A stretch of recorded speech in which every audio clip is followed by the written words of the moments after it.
Bismillahirrahmanirrahim. Assalamualaikum warahmatullahi wabarakatuh.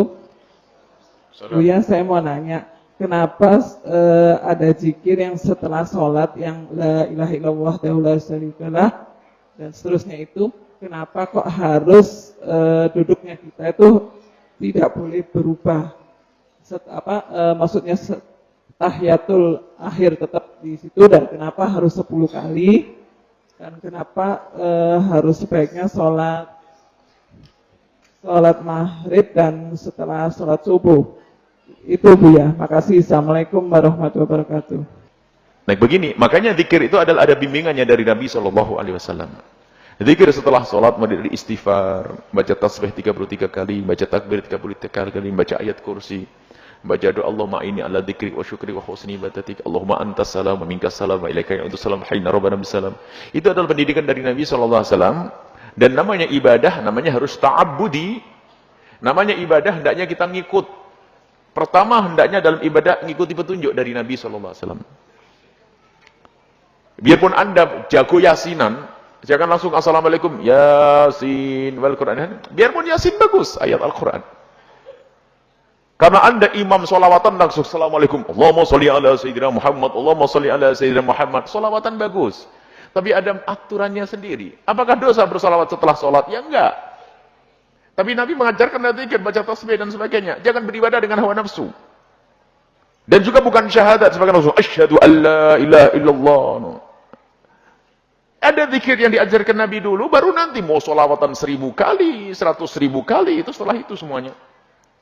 Hendaknya dalam urusan ibadah kita harus lebih patuh, ta'abbudi. Patuh dulu kenapa Nabi menyuruh seperti itu. Ini, kalau seandainya saya ada hafal zikir-zikir, bolehlah karena kamu udah hafal zikir-zikir, ya sudah hafalnya Yasin dok, ya sudah assalamualaikum, assalamualaikum, Yasin baru, karena Anda tidak hafal zikir-zikir itu.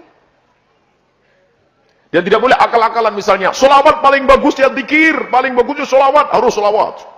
Yang satu lagi mengatakan syahadat, orang masuk Islam dengan syahadat, jadi palingnya kalimat syahadat. Nah, enggak. Bukan dengan hawa nafsu. Nanti waktu rukuk subhan rabbiyal azimi diganti dengan Yasinul Qur'anil Hakim kan. Biarpun tidak batal salat kita waktu sujud itu mestinya kita baca subhanallah lalu baca Yasin atau jago qul huwallahu ahad. Tidak batal salatmu, tapi aneh. Nah ini maka perlu ta'abbudi. Kita ngikut bagaimana pendidikan dari Nabi, dan alhamdulillah imam besar kita yang mengumpulkan kitab Riyadhus Shalihin, dan beliau adalah Imam Nawawi, punya namanya kitab Adhkar. Bi'iddar wasyaril adhkar. Kalau orang nggak punya kitab adhkar, beli, jual rumahmu untuk beli kitab adhkar itu. Karena itu pendidikan zikir-zikir yang dari Nabi SAW, biar kamu tidak ngarang-ngarang. Biar, wah paling enak adalah baca gini kok paling enak. Enak-enakan apa gitu? Paling asyik ini. Sholawatan ini. Loh, sholawatan bagus tapi ada waktunya itu nanti. Baik. Nah, kemudian caranya pun demikian, termasuk la ilaha illallah syarikalah, dianjurkan agar kita sebelum bergerak kaki kita. Wa wathanin rijlaih. Jadi kita setelah assalamualaikum sebelum bergerak, waktu habis salat maghrib, habis salat subuh, sebelum bergerak kita baca la ilaha illallah la syarikalah lahul mulku wa lahul hamdu wa huwa ala kulli syai'in qadir. Seperti kita memerdekakan 70 budak daripada keturunan Bani Ismail dan sebagainya. Ini kemuliaan yang luar biasa. Dia akan menjadikan dihapus 70 kesalahan, diangkat 70 derajat kebaikan dan seterusnya. Ini adalah masalah cara. Adapun cara, kenapa seperti itu? Tentu para ulama menyebutkan hikmah. Artinya apa? Diterjemahkan sebelum engkau sibuk dengan urusan-urusan dunia. Jadi masih sambung dengan sholat. Jadi begitu pentingnya zikir itu sebelum engkau sibuk urusan dunia. Adapun selebihnya mungkin bisa kita baca sambil kita berjalan, mungkin kita buru-buru. Tapi untuk yang satu ini hendaknya kau sambung dengan sholatmu. Sehingga sebagian ulama mengatakan sebelum engkau berurusan dengan dunia. Jadi ta'anin rijlai ini adalah sebagai isyarat. Sebelum kamu berbicara tentang harga beras berapa, sebelum bicara ini menunjukkan rapatnya antara zikir dengan sholat. Dan ini juga hujjah bagi orang yang mengatakan bahasanya sebelumnya zikir setelah sholat kesepakatan, nggak ada yang mengingkari. Yang mengingkari zikir ba'da sholat orang sakit, nggak ada khilaf zikir setelah sholat.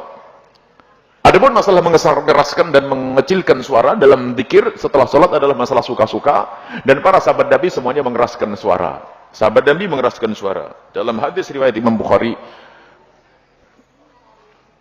inna raf'a sawti bidzikri, mengangkat suara setelah dalam zikir, idzan sarafu minal maktubati, setelah mereka itu selesai salat wajib, kana fi ahdi Nabi sallallahu alaihi wasallam, ada pada zaman Nabi sallallahu alaihi wasallam. Jadi pada zaman Nabi sudah biasa orang berzikir setelah salat dengan mengangkat suara. Maka jangan sampai ada hari ini orang berkata zikir dengan mengangkat suara, subhanallah, subhanallah, subhanallah, bid'ah. Nah, itu orang sakit.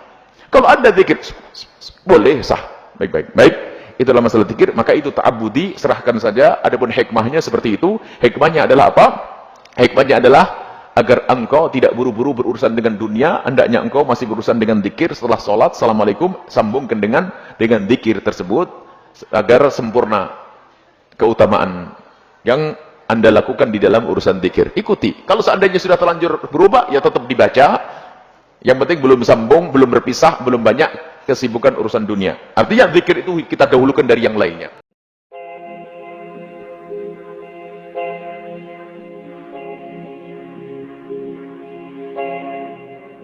Hmm.